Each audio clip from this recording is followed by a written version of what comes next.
I'm breaking off my engagement because my fiancé might get sick in the future. My fiancé and I have been together for 5 years. He's the love of my life and I literally can't imagine being without him. So the thought of doing this is making my stomach roll. He was adopted and neither he nor his parents knew much about his medical history. A few weeks ago, he met his biological brother for the first time and found out that his birth father had passed from Huntington's disease.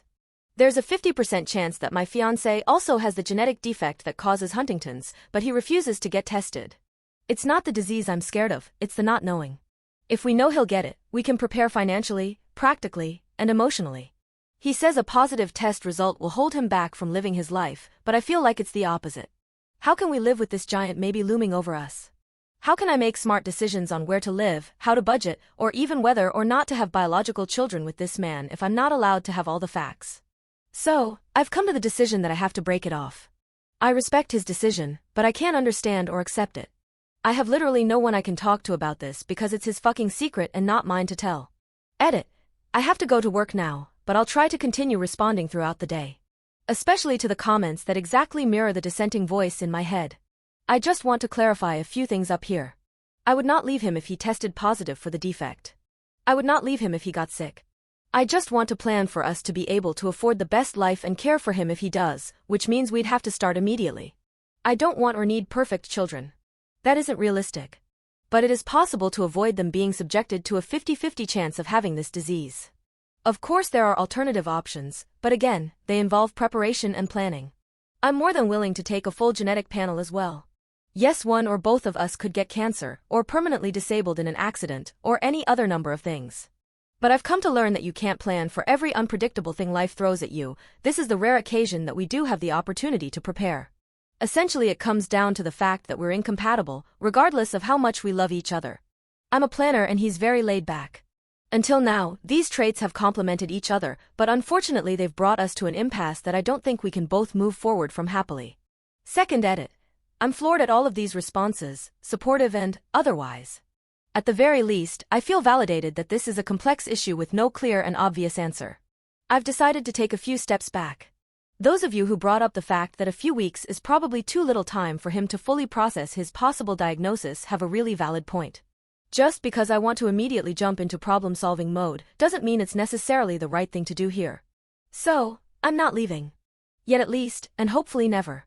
I'm going to find a therapist to help me work through my anxieties and give my fiancé some space, not literal, to work through his. And then we'll revisit this conversation, hopefully with more patience on my part and willingness to act on his. Third edit. I know my title sucks. Sorry, but I can't do anything about it now. It sounded fine at 6 a.m. when I made the post. Update. Hi. Remember me? I posted earlier this year about my fiancé who was refusing to get tested for Huntington's after learning he had a 50-50 chance of having the genetic defect. Some of you gave me great advice and support, others the wake-up call I needed, and the rest of you, well, Reddit gonna Reddit. I'm not sure if it was obvious, but I was not in a good place when I made that post. When I stress, I don't sleep or eat. For him, it may have only been a few weeks to accept the situation, but for me it was a few long weeks of non-stop anxiety where I was lucky to get even an hour of restless sleep a night. I was plain exhausted on top of everything else and only began to consider leaving when I started to hit my breaking point. Anyway, we talked about it. At length.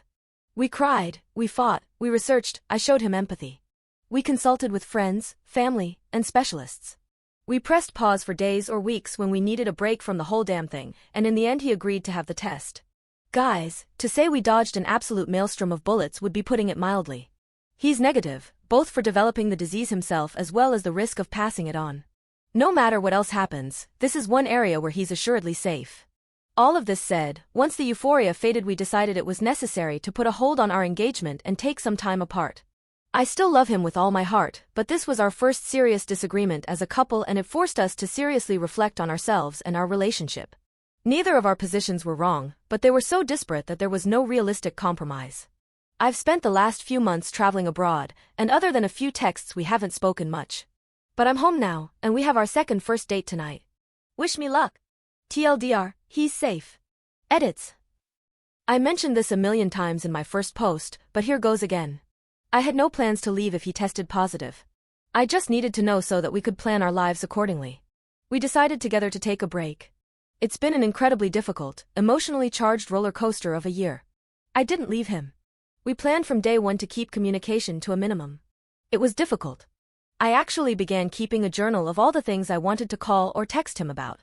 It's extensive, and I can't wait to share it with him. I didn't give him an ultimatum, but I understand why that's the takeaway. I only told Reddit that I was thinking of leaving, and I know that it was rash and irrational.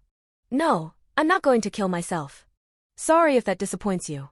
Why does everyone seem to think that traveling means sleeping around? Just gonna leave a little timeline here for those of you who think I've been traveling since my last post. He learned that he was at risk of developing HD.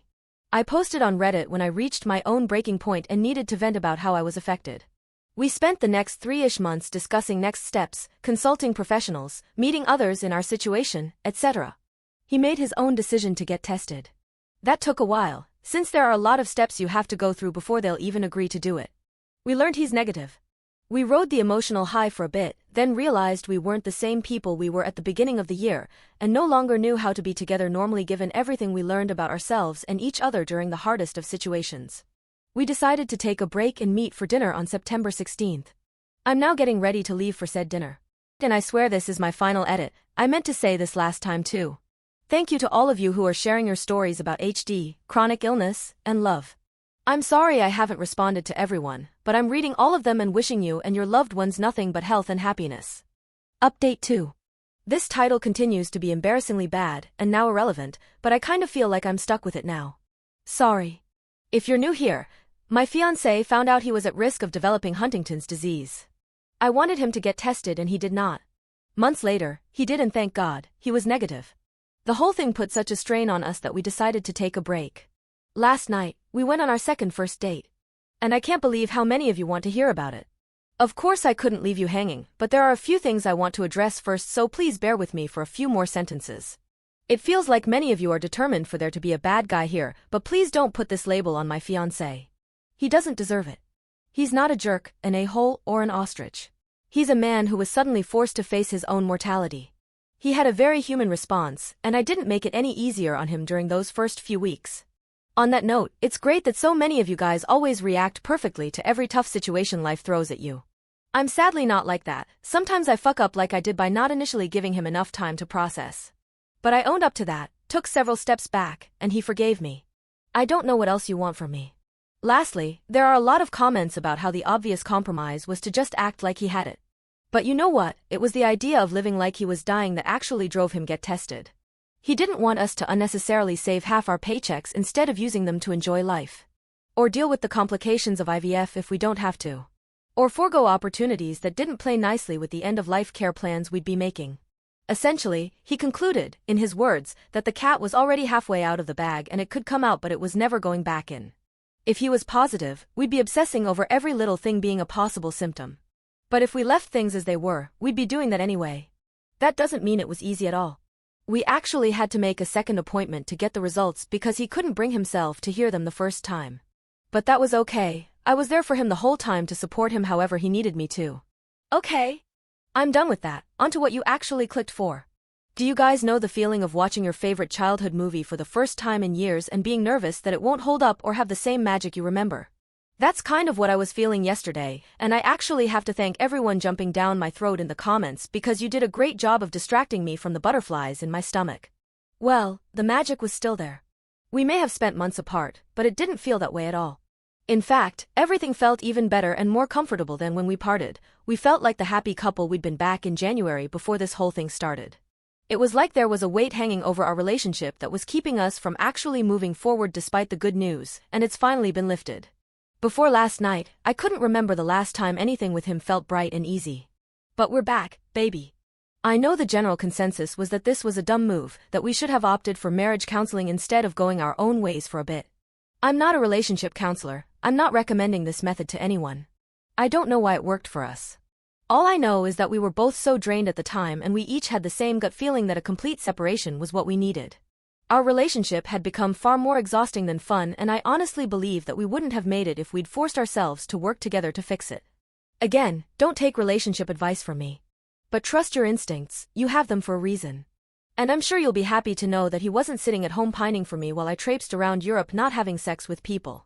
He was busy with his own adventure, he bought a car, we live in Manhattan, so that's a pretty big thing, and road tripped across the country. We stayed up all night sharing stories and pictures and telling each other about the people we'd met. It was absolutely amazing sharing our experiences with each other. I know it may seem like it would have been better if we'd done it together, but there was something really special about living it through each other's eyes. Anyway, we have the rest of our lives to travel the world together. Because we're not breaking up, suck on the people who were hoping he'd leave me. Look, we know this new honeymoon period we're in won't last forever, but I really think we're prepared to handle whatever other challenges life tries to throw at us. Honestly, there's a pretty good chance we've already gotten through the worst one, knock wood, but even if there's something bigger and badder waiting for us, I'm completely optimistic we'll be okay. So, that's that. We've officially reached the other side of our first major life issue together. Did either of us behave perfectly? No. Are we going to be perfect next time? Probably not. Are we 100% committed to combining our completely opposite ways of dealing with crises into a superpower designed to crush conflict like a 90s cartoon? Absolutely. Thanks for listening to my story, everyone. Roll credits.